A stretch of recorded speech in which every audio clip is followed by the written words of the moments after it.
আজিকালি মানুহৰ এটা সমস্যা হ'ল ব্লেক মেজিক এই শব্দটো।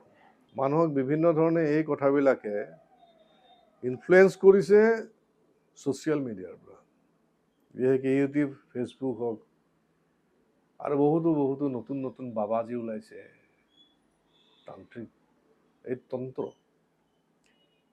মানুহে তান্ত্ৰিক বুলি কোৱাৰ লগে লগে ব্লেক মেজিকৰ লগত তাত জোৰা দি দিয়ে, বা জ্যোতিষশাস্ত্ৰৰ লগতো তন্ত্ৰ আহি গৈছে। কিছুমানে লিখে তান্ত্ৰিক জ্যোতিষী।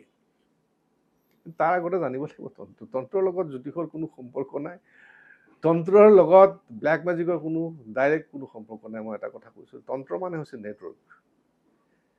যোগাৰ যিটো মাধ্যম, বিভিন্ন যৌগিক মাৰ্গ আছে। যোগা মানে কি? ঈশ্বৰৰ লগত নিজৰ সম্পৰ্ক স্থাপন, মৃত্যুৰ পাছত যাতে মোক্ষ প্ৰাপ্তি, আৰু পৃথিৱীলৈ 86 লক্ষ যোনি, 86 লাখ যোনি পাৰ কৰি মানুহৰ জীৱন মানুহে লাভ কৰি। সেইকাৰণে কৈছে ধন্য ধন্য কলিকাল, ধন্য নৰোত্তম ভাল, ধন্য ধন্য ভাৰতবৰ্ষে।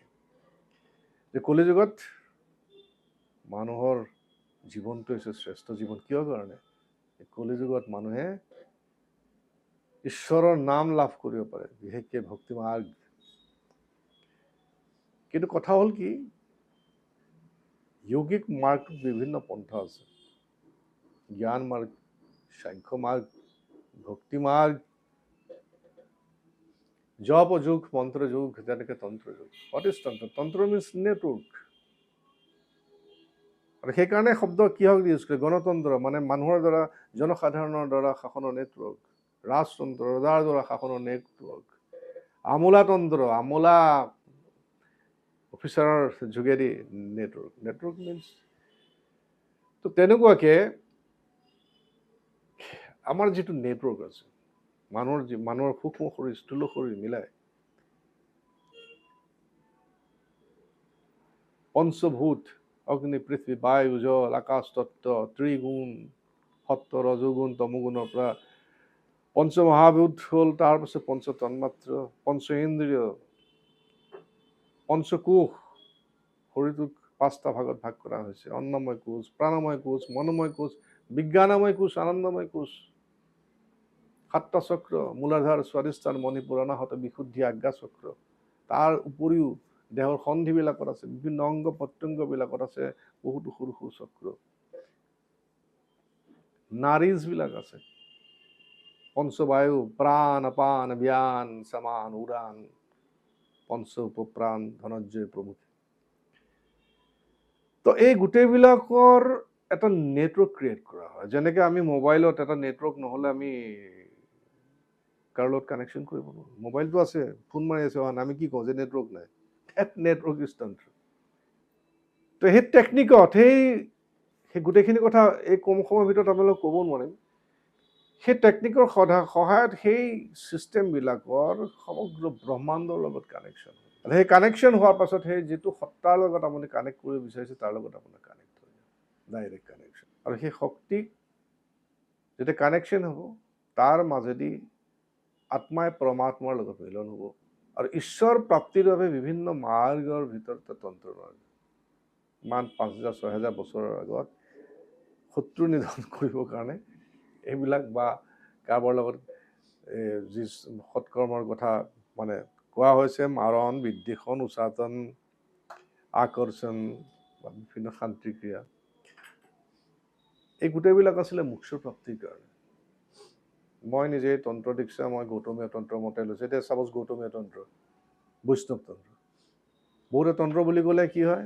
চুলি তুলি জপৰা, শ্মশান, লেতেৰা পেতেৰা কৰি থাকিব লাগে। কিন্তু বহুতে বৈষ্ণৱ তন্ত্ৰ বুলি ক'লে আচৰিত হৈ যায়। নাৰদে শিক্ষা দিছিলে এটা ভক্তি মাৰ্গ, এটা তন্ত্ৰ মাৰ্গ। ভক্তি মাৰ্গত ধ্ৰুৱ প্ৰহ্লাদক ভক্তি মাৰ্গৰে শিক্ষা দিছিলে। গৌতম মুনিক তন্ত্ৰৰ প্ৰদানটো কৰিছিলে, অৰ্থাৎ কৃষ্ণক তান্ত্ৰিক ছিষ্টেমত কৃষ্ণৰ উপাসনা। এটা তন্ত্ৰ হ'ল কি? 7টা চক্ৰৰ পৰা আৰম্ভ কৰি বিভিন্ন মাইনৰ চক্ৰবিলাক, তাৰপিছত নাৰীজবিলাক, তাৰপিছত 5টা কোষক, 5টা বায়ু, পঞ্চ এলিমেণ্টছক এটা বিশেষ প্ৰক্ৰিয়াৰ মাজেদি গুৰুৱে দিয়া টেকনিক আছে। সেইখিনি কথা আপোনাৰ আগত ক'ব নোৱাৰে। এইবিলাক কমপ্লিট দীক্ষা গ্ৰহণ কৰাৰ পাছত গুৰুৰ লগত থাকি পৰ্যায়ক্ৰমে যাব লাগিব। আৰু সেই জাগৰণ হোৱাৰ লগে লগে কুণ্ডলিনী শক্তি মূলাধাৰৰ পৰা সহস্ৰলৈ গৈ ত্ৰিগুণময় শক্তি নিৰ্গুণ ব্ৰহ্মৰ লগত কানেকশ্যন হয়, এটা নেটৱৰ্ক ক্ৰিয়েট হয়, সমগ্ৰ ব্ৰহ্মাণ্ডৰ লগত বিস্তাৰিত হয়। আৰু আত্মা পৰমাত্মাৰ মাজত কোনো ভেদ নাথাকে। সেই অৱস্থাটোৰ প্ৰাপ্তিৰ কাৰণে সমাধি অৱস্থাটো সোনকালে প্ৰাপ্তিৰ কাৰণে যিটো উপায় আছিল সেইটো ষ্ট্ৰং। আৰু দশম মহাবিদ্যাৰ এপ্লিকেশ্যন হৈছিলে সেই নিৰ্বাণ প্ৰাপ্তিৰ বাবে। সাপোজ বগলামুখী ওম হ্লিং ভগৱতে বগলামুখী সৰ্বদুস্থানম বাসম মুখং পাদম স্তম্ভয় স্তম্ভয় জীৱাং কিলে কিলে বুদ্ধিং বিনাশয় বিনাশয় হ্লিং ওম স্বাহা। তাৰমানে কি, মোৰ নিৰ্বাণ প্ৰাপ্তিৰ ক্ষেত্ৰত যিবিলাক শক্তিয়ে মোক বাধা দিছে, মেণ্টেল যিবিলাক শক্তি, মোৰ ভিতৰতে থকা যিবিলাক শত্ৰু, কাম ক্ৰোধ লোভ মোহৰ পৰা আৰম্ভ কৰি যিবিলাকে মোক বাধা দিছে তাক স্তম্ভন কৰা, যাতে মই মোক্ষৰ প্ৰাপ্তিৰ দিশত অগ্ৰসৰ হ'ব পাৰোঁ। 10টা মহাবিদ্যা। মহাবিদ্যা, বিদ্যা মানে কি? জ্ঞান। যি জ্ঞানে পৰম আৰ্থিক আমাৰ পৰম ঈশ্বৰৰ লগত যি বিদ্যাই কানেক্ট কৰে, সেইকাৰণে হেনো মহাবিদ্যা, দশ মহাবিদ্যা। মহাবিদ্যা সেইকাৰণে কৈছে, যি বিদ্যাই আমি চাপোজ ইঞ্জিনিয়াৰিং পঢ়িছোঁ, সেইটো এটা বিদ্যা। আমি মেডিকেল পঢ়িছোঁ, এটা বিদ্যা। আয়ুৰ্বেদ পঢ়িছোঁ, হোমিঅ'পেথিক পঢ়িছোঁ, বা সংগীতৰ এটা বিদ্যা গ্ৰহণ কৰিছোঁ, এডুকেশ্যনেল এটা বিদ্যা গ্ৰহণ কৰিছোঁ, বিদ্যা। কিন্তু যি বিদ্যাই ঈশ্বৰৰ লগত আমাৰ কানেকশ্যন কৰায়, সেয়াই হৈছে মহাবিদ্যা। 10টা মহাবিদ্যা আছে। দশ মহাবিদ্যা যে ত্ৰিগুণময় শক্তিৰ কেনেকৈ আমি ত্ৰিগুণৰ পৰা পঞ্চমহাভূতৰ পৰা পঞ্চম তন্মাত্ৰ, তাৰপিছত পঞ্চ ইন্দ্ৰিয়, মন বুদ্ধি অহম, এই অষ্টবিকাৰ হৈ পেলাই মায়াৰ মাজত আমাৰ আত্মা আবদ্ধ হৈ আছে। গতিকে আমি সেই ত্ৰিগুণময় শক্তিৰ মাজেদি আমি যাব লাগিব। তাৰ মাজেদি আমি এই এলিমেণ্টছবিলাক আঁতৰ কৰিব লাগিব, যাতে যিবিলাকে মায়াৰ আৱৰণখন ক্ৰিয়েট কৰি থৈছে, এই মায়াৰ আৱৰণখন আঁতৰাবৰ কাৰণে 10টা মহাবিদ্যা আছে। এইবিলাক জেনেৰেল বিদ্যা, যি বিদ্যাই আমাক ঈশ্বৰৰ লগত কানেক্ট কৰে নিৰ্বাণ প্ৰাপ্তিৰ বাবে, সেয়াই হৈছে মহাবিদ্যা। এতিয়া বগলামুখী পূজা কিহত কৰে? এটা মানুহে এটাৰ লগত শত্ৰু আছে।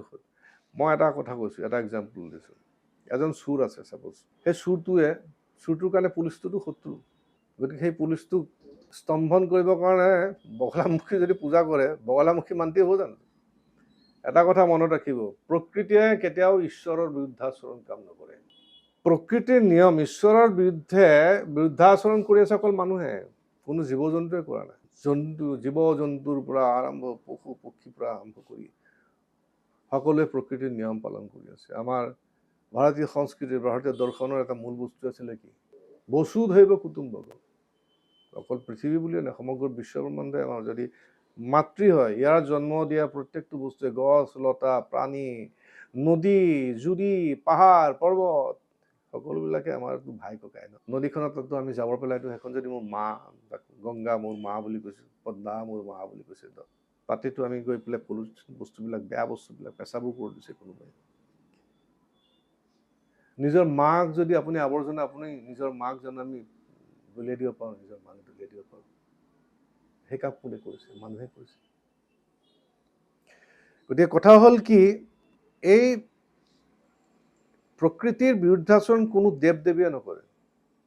এই সৎকৰ্মৰ কথা যে কৈছে, মাৰণৰ পৰা আৰম্ভ কৰি, উচ্চাটনৰ পৰা আৰম্ভ কৰি, আকৰ্ষণৰ পৰা আৰম্ভ কৰি, বিদ্বেষণৰ পৰা আৰম্ভ কৰি একদম উপায় অন্তত সেই যিসকল ঋষি মুনিয়ে জংঘলত সেই সময়ত অৰণ্যত দুৰ্গম জেগাত ধ্যান কৰিছিল, বা প্ৰথম অন্তৰংগ শত্ৰুবিলাক মাৰণ, মৃত্যু, তাক মাৰিব লাগে। তাৰমানে কাক মাৰিব লাগে? যে যি কাম ক্ৰোধে মোক আটাইতকৈ দিগদাৰ কৰি আছে, কাম ক্ৰোধে মোক দিগদাৰ কৰি আছে ঈশ্বৰ প্ৰাপ্তিৰ কাৰণে, তাক মাৰি পেলোৱা। বা বহিৰংগ হিচাপে, যেতিয়া এখন জংঘলত আছে, তাত বিভিন্ন জীৱ জন্তু আছে, সেইবিলাকক বশ কৰি ৰাখিবৰ কাৰণে, সন্মোহিত কৰি ৰাখিবৰ কাৰণে, যাতে তপস্যাত তেওঁলোকে বাধা বিঘিনি যাতে দিব নোৱাৰে। কিন্তু কলিযুগৰ আৰম্ভ হয়, কৃষ্ণৰ মৃত্যুৰ পাছতেই কলিযুগ আৰম্ভ হৈছে। তাৰ পাছতেই তন্ত্ৰৰ যিটো মেইন ধাৰা আছিলে ঈশ্বৰ প্ৰাপ্তিৰ কাৰণে, নিৰ্বাণ প্ৰাপ্তিৰ কাৰণে, কলিযুগৰ পিছৰ পৰাই ধৰ্মৰ ব্যৱচাৰ হ'ল। এই কথা 5,000 বছৰ আগতে শাস্ত্ৰত লিখা আছে, কলিযুগৰ পিছত ধৰ্মৰ ব্যভিচাৰ হ'ব। শাস্ত্ৰৰ যিটো শাস্ত্ৰসন্মত কথাবিলাকে মানুহে ওলোটা ধৰণে কাম কৰিবলৈ ল'ব। গতিকে তন্ত্ৰৰ নিচিনা এটা মহাবিদ্যা, তন্ত্ৰৰ নিচিনা এটা মহান শাস্ত্ৰক মানুহে কি কামত ইউজ কৰি দিলে? একো ইউজ কৰিব নোৱাৰে, একো কাম কৰিব নোৱাৰে।